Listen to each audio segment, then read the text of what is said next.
फर्किए नगदी प्रधानमन्त्री पुष्पकमल दाहाल प्रचण्डको यस्तो घोषणा अब युवाहरूलाई देशमै रोजगार दिने कतिसत आकर्षक तलब र कस्ता कस्ता व्यक्तिले पाउँछन् नेपालमै रोजगार, यसबारेमा सम्पूर्ण जानकारी आजको समाचारमा।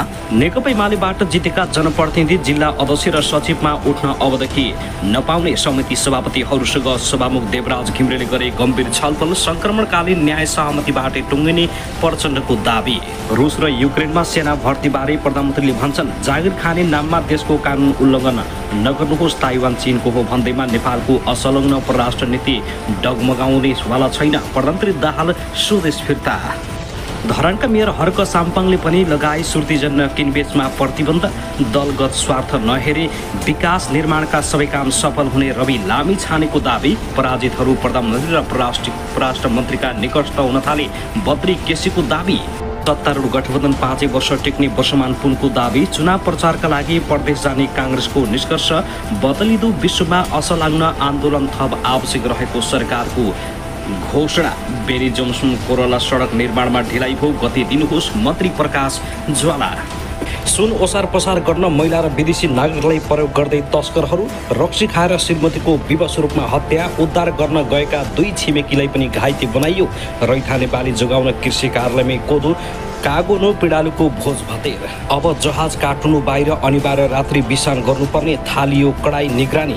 10 गजाको 17 किलोमिटर क्षेत्र खाली गरायो सशस्त्रले। 6 महिनामा 3 लाखले लिए श्रम स्वीकृति। देशबाट आउट हुनेको संख्या धेरै, त्यसैले प्रचण्डले अब देश बाहिर जानलाई कम गर्दै।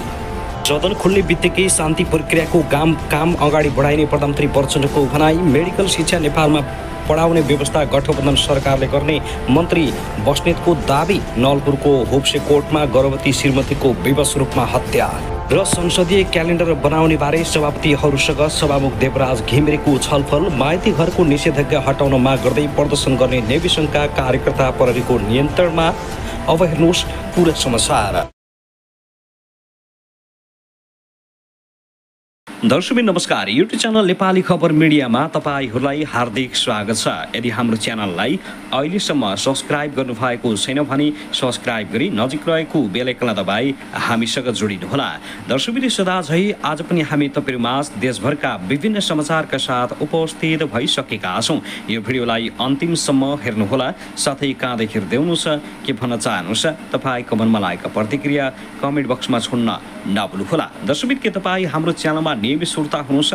यदि नियमित हुनुहुन्छ भने तल कमेन्ट बक्समा नियमित अथवा रेगुलर लेख्नुहोस्। नयाँ हुनुहुन्छ भने सब्स्क्राइब गर्न नभुल्नुहोस्, ताकि नयाँ समाचारका साथ हामी तपाईहरुमाझ दैनिक रूपमा उपस्थित भइराख्नेछौँ। हाम्रा समाचार अपडेटहरू तपाईहरूलाई के कस्तो लागिरहेका छन्, जस्तो लाग्छन् त्यस्तै प्रतिक्रिया छोड्न नभुल्नुहोला। सबै समाचारहरू उत्तिकै महत्त्वपूर्ण भएकाले भिडियोलाई अन्तिमसम्म हेर्न भने नभुल्नुहोस्।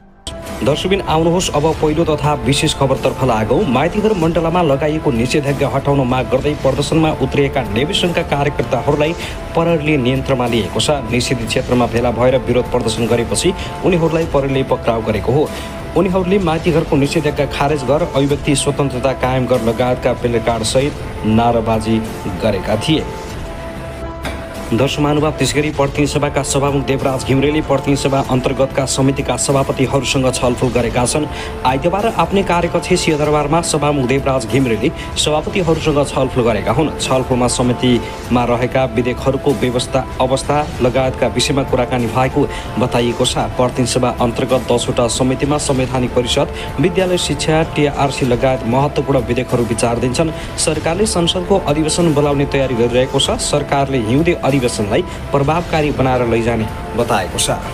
त्यसैगरी आउनुहोस् अब अर्को खबरतर्फ लागौँ। श्रीमतीको हत्या गरेको आरोपमा दाङमा 1 जना पक्राउ परेका छन्। दाङ तुलसीपुर उपमहानगरपालिका 4 तल्लो हलबारेका 43 वर्षीय पण्डुवा चौधरी पक्राउ परेका हुन्। मदिरा सेवन गरेका उनले गैराती श्रीमती 42 वर्षकी लक्ष्मी चौधरीलाई टाउकोमा स्टिलको रड प्रहार गरेका थिए। घटनास्थलमै श्रीमतीको मृत्यु भएपछि उनले श्रीमती हराएको भन्दै खोजी दिन छिमेकीसँग गुहार समेत गरेको प्रहरीले जनाएको छ। उनको गुहारमा सहायता गर्न पुगेका छिमेकीमाथि सोही रडले प्रहार गर्दा 3 जना सामान्य घाइते भएका छन्। उनीहरू गए राति नै उपचारपछि घर फर्किएको तुलसीपुरका प्रहरी नायब उपरीक्षक ठाकुर प्रसाद पोखरेलले जानकारी दिए। पोखरेलका अनुसार पेन्डुवालाई नियन्त्रणमा लिएर थप अनुसन्धान भइरहेको छ। दर्शक महानुभाव, त्यसगरी सुन तस्करहरूले पछिल्लो समय सुन ओसार पसारमा महिला र विदेशी नागरिकलाई प्रयोग गर्न थालेका छन्। मङ्सिर अन्तिम साता यता अवैध सुन ओसार पसारमा 14 जना पक्राउ परिसकेका छन्, जसमा 7 जना विदेशी नागरिक रहेका छन् भने नेपाली सहित 3 जना महिला रहेको तिरुपन अन्तर्राष्ट्रिय विमानस्थल स्थित भन्सार कार्यालयको तथ्याङ्कमा उल्लेख गरिएको छ। गत मङ्सिर 21 गते राति फ्लाइ दुबईबाट काठमाडौँ ओर्लेका गोर्खाका चन्द्रबहादुर घलेलाई 14 किलो सुनसहित भन्सार कार्यालयले नियन्त्रणमा लिएको थियो। त्यस लगतै चेक जाँचमा कडाई गरेको भन्सारले त्यस यता ससाना परिणाममा 9 पटक गरी 10 किलो 363 ग्राम सुन बरामद गरिसकेको छ। उक्त परिणामको सुन तस्करीमा संलग्न 14 जना समातिको विमानस्थल स्थित भन्सार कार्यालयका प्रवक्ता लोकराज ढुङ्गानाले जानकारी दिएका छन्। उनका अनुसार समातिनमा 3 जना भारतीय नागरिक रहेका छन् भने 2 जना सुडानी नागरिक छन्। यसैगरी इजिप्ट, चिनिया र श्रीलङ्काकै नागरिक 1 जना सुन तस्करको आरोपमा पक्राउ पर्दा 6 जना नेपाली परेका छन्। गत मङ्सिर 24 गते 69.4 ग्राम सुनसहित एक नेपाली समातिए। सोही दिन 6.665 ग्राम अवैध सुनसहित 2 सुडानी नागरिक र इजिप्टका नागरिक पक्राउ परेका थिए। त्यसैगरी मङ्सिर 25 गते थानपुर नाकाबाट काठमाडौँ भित्री गरेका जीपमा लुकाएर ल्याएको 2 किलो सुनसहित 1 जना चिनिया नागरिक पक्राउ परेका थिए। यसरी सुन तस्करको मौलाउने गर्दा सरकार हेरेर बसेको छ। दर्शकबिन, त्यसैगरी आउनुहोस् अब अर्को खबरतर्फ लागौँ। प्रधानमन्त्री पुष्पकमल दाहाल प्रचण्डले सङ्क्रमणकालीन न्यायसँग सम्बन्धित विधेयक सबै राजनीतिक दलहरूको सहमतिबाट टुङ्गाउने बताएका छन्। आइतबार बिहान 3 दिने युगाण्डा भ्रमण सकेर फर्किएका प्रधानमन्त्री दाहालले विमानस्थलमा सञ्चारकर्मीहरूसँग कुराकानी गर्दै यस्तो बताएका हुन्। उनले शान्ति प्रक्रियाका बाँकी कामबारे सबै छलफल र तयारी गरिसकेको र राजनीतिक दलका नेताहरूसँग आफूले वार्ता गरिसकेको भन्दै हिउँदे अधिवेशनको पहिलो दिन नै प्राथमिकताका साथ सदनमा पेश गर्ने बताएका छन्। उनले शान्ति प्रक्रियाको बाँकी काम टुङ्गाउने प्रक्रियाले अब गति लिने दावी गरे। उनले अब भने टिआरसी बारे सबै छलफल र तयारी गरेका छौँ। संसदको उपसमितिबाट टुङ्गाएर त्यो सहमतिमा गएको छ। अब फुल हाउसमा लैजाने तयारी छ। सदन खुल्ने बित्तिकै टिआरसी विधेयकलाई प्राथमिकताका साथ राखिन्छ र टुङ्गाइन्छ। टुङ्गाउने कुरा सहमतिबाट टुङ्गाउने मेरो पुरै कोसिस छ। राजनीतिक दलका नेताहरूसँग मैले लगातार वार्ता गरेको छु। मलाई विश्वास छ अन्तिममा सहमतिबाट नै टिआरसी विधेयक टुङ्गिनेछ। प्रधानमन्त्री दाहालले 1 वर्षीय उपलब्धि सार्वजनिक गर्दाको सम्बोधन अनुसार नै काम अगाडि बढिरहेको ठकुवा गरेका छन्। साथै प्रधानमन्त्री दाहालले जागिर खाने नाममा देशको कानुन उल्लङ्घन नगर्न समेत अनुरोध गरेका छन्। प्रधानमन्त्री दाहालले विमानस्थलमा सञ्चारकर्मीसँग कुराकानी गर्दै रुस युक्रेन सेनामा नेपालीहरू भर्ती भएको विषयबारे जानकारी दिँदै जागिर खाने नाममा जहाँ पायो त्यही राज्यको नीति विपरीत, संविधानको मर्म विपरीत र लोकतान्त्रिक राष्ट्रिय स्वाधीनताको भावना विपरीत सेनामा भर्ती नहुन आग्रह गरे। उनले विगतमा सम्झौता भएका भारत र इङ्ल्यान्ड बाहेक अन्यत्र कतै पनि नेपाली युवाहरूलाई सेनामा भर्ती गर्न दिने प्रावधान नरहेको जिकिर गरेका छन्। उनले रुसलाई युगाण्डा भ्रमणका क्रममा पनि नेपाली युवाहरू सेनामा भर्ती नगर्न र मृतकको क्षतिपूर्ति सहित सब फर्काइदिन आग्रह गरिएको बताए। प्रधानमन्त्री दाहालले रुस र युक्रेनमा नेपालीहरू सेना भर्तीको विषयलाई सरकारले गम्भीर रूपमा लिएको बताएका छन्। दर्शक महानुभाव, त्यसरी राष्ट्रिय स्वतन्त्र पार्टी रासपाका सभापति रवि लामी छानेले विकास निर्माणमा तिनै तहका सरकारको सहकार्य जरुरी रहेको बताएका छन्। चितवन र तनहुँ जोड्ने ठिमुरा पुलको स्थलगत निरीक्षणपछि उनले सबैको सहकार्यबाट मात्र विकास निर्माण समयमै सम्पन्न हुन सक्ने धारणा राखे। कुनै दलगत शर्त नहेरी विकास निर्माणमा सबैले पहल गरे सफल हुनेमा उनको जोड छ। ठिमुरा पुल बन्न 10 वर्ष लाग्नु लज्जाको विषय भएको बताउँदै उनले यसबारे आफूले खबरदारी गर्दै आइरहेको बताएका छन्। देशमा विकास आयोजना निकै सुस्त गतिमा निर्माण भइरहेका छन्। ठिमुरा पुल एउटा उदाहरण हो। यो पुल बन्न 10 वर्ष कुर्नुपर्ने थिएन। उनले चितवनको सडक निर्माण, खानेपानी र विकासका आयोजनामा सहकार्य गरेर अगाडि बढ्नुपर्नेमा जोड दिएका छन्।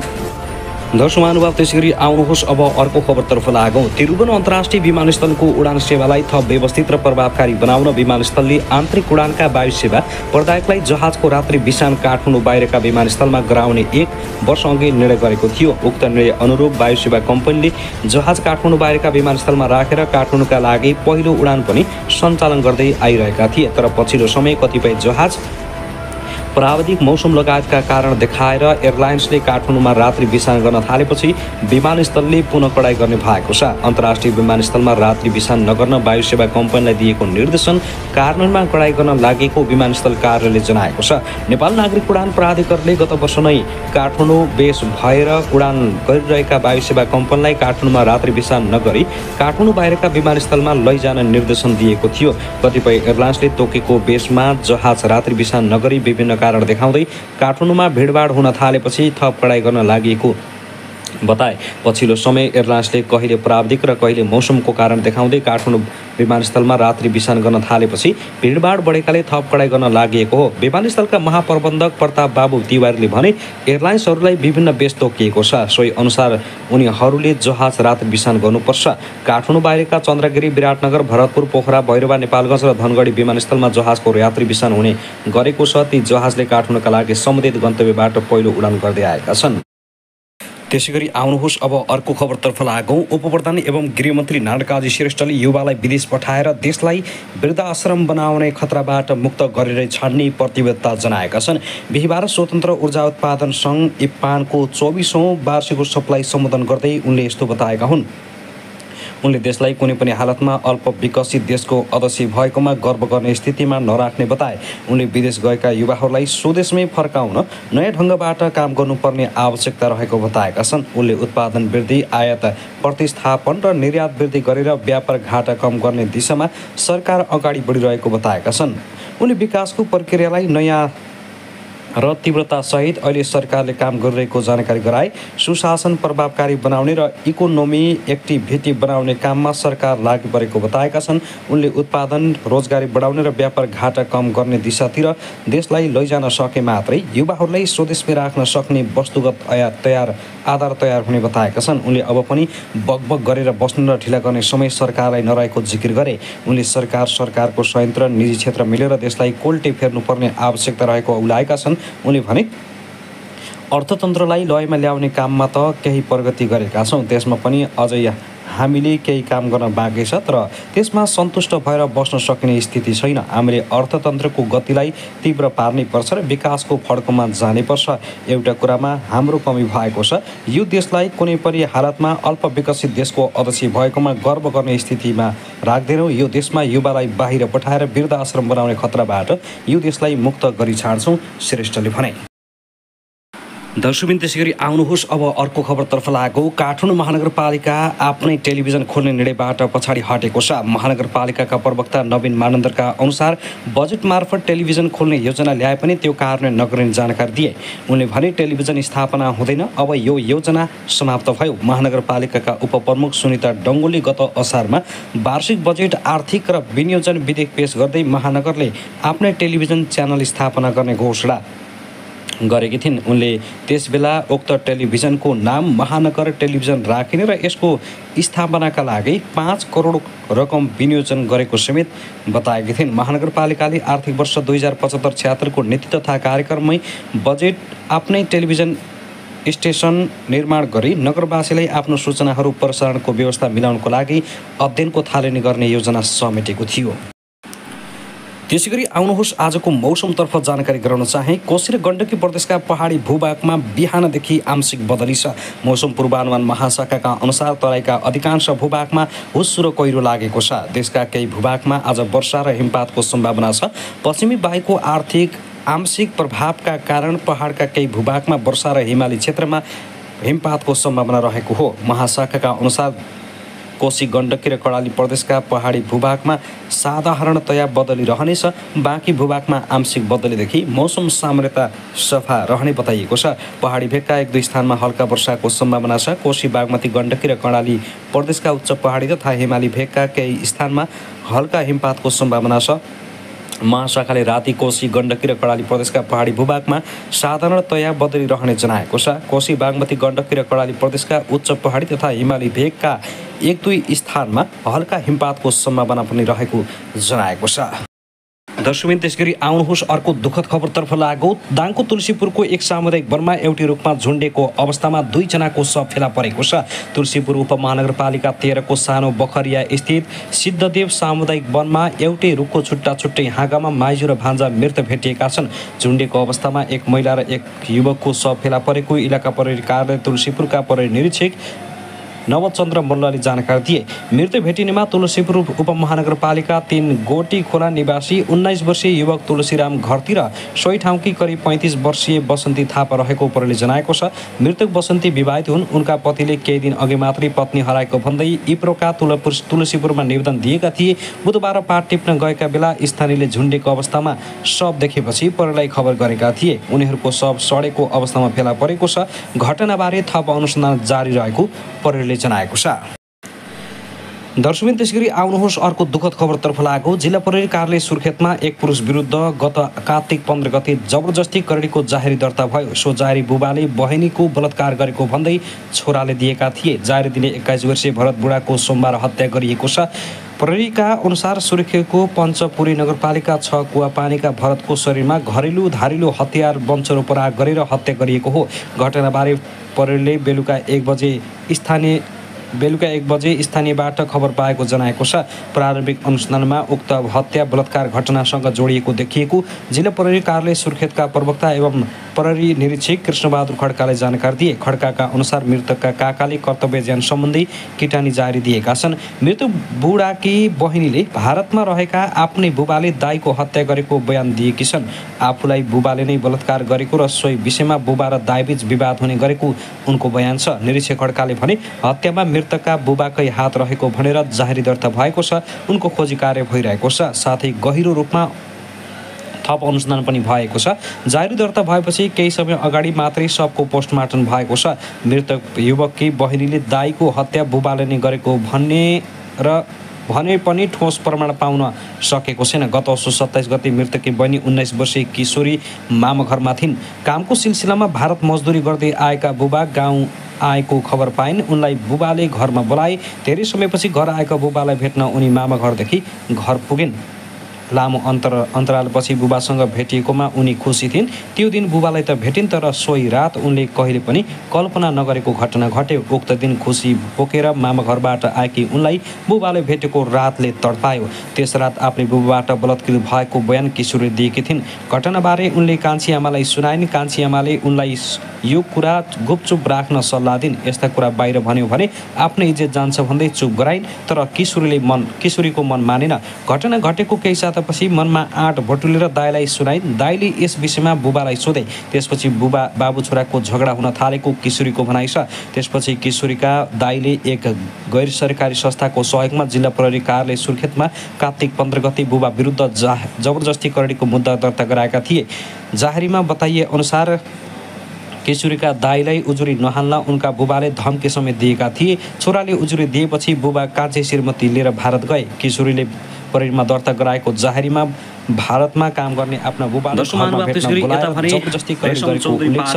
ती किशोरीका दाइ र उनी जेठीपट्टिका सन्तान हुन् भने कान्छीबाट कुनै पनि सन्तान भएका छैनन्। बहिनीलाई न्याय दिन लड्दै गरेका दाजुको मङ्गलबार राति विवश हत्या भयो। घरको बाख्राको खोर नजिक स्याउलाले ढाकेको अवस्थामा ती किशोरले आफ्नो दाइको शव फेला परेकी थिइन्। पिसा फेर्न निस्केकी उनले दाइको हत्या भएको देखेपछि स्थानीयलाई खबर गरेकी थिइन्। प्रहरीले घटनाका बारेमा थप अनुसन्धान भइरहेको जनाएको छ। सम्पन्न भयो। महाधिवेशनको बन्द सत्रले शुक्रबार नै रेशम चौधरीलाई सर्वसम्मत नयाँ अध्यक्ष चुन्यो भने अधिकांश पदाधिकारीको पनि टुङ्गो लगायो।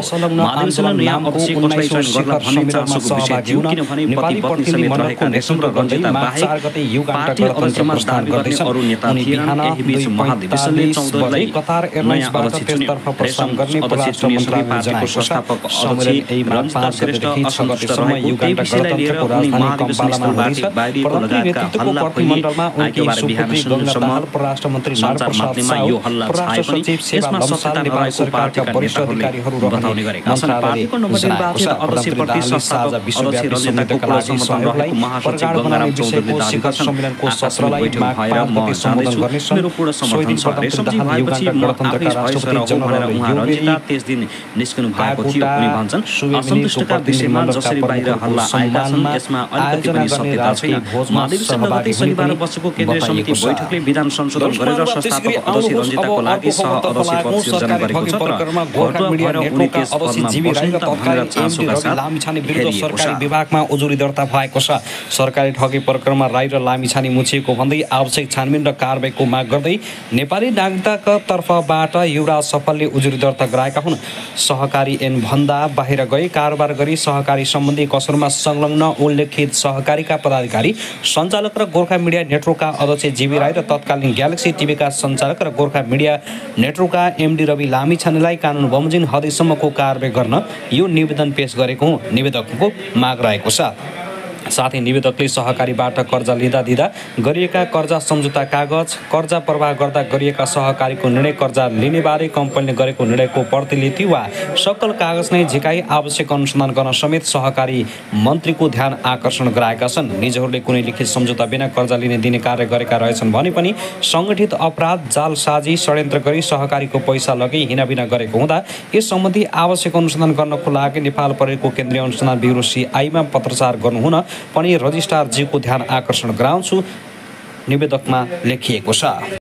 त्यसैगरी आउनुहोस् अब अर्को खबरतर्फ लागौँ। माघ 11 गते हुने राष्ट्रिय सभा सदस्य निर्वाचनका मतदाताले 4 किसिमको परिचय पत्रका आधारमा मत हाल्न पाउने भएका छन्, जसअनुसार प्रदेश र स्थानीय तहका मतदाताले निर्वाचन आयोगबाट जारी भएको मतदाता परिचय पत्र, नेपाली नागरिकताको प्रमाणपत्र, निर्वाचन मण्डलका सदस्यहरू, प्रदेश सभाको सदस्य तथा गाउँपालिकाको अध्यक्ष र उपाध्यक्ष तथा नगरपालिकाको प्रमुख र उपप्रमुखमा निर्वाचित हुँदा निर्वाचन अधिकृत उपलब्ध गराइएको प्रमाणपत्र वा राष्ट्रिय परिचय पत्रका आधारमा मत हाल्न पाउने व्यवस्था गरिएको आयोगका सहायक प्रवक्ता श्रीधर पन्थले जानकारी दिएका छन्। सम्पूर्ण सदस्यहरूलाई निर्वाचन आयोगले तोकेका मध्ये कुनै सकल प्रमाणपत्रले मतदानमा सहभागी हुन अनुरोध गरिएको उनले जानकारी दिएका छन्।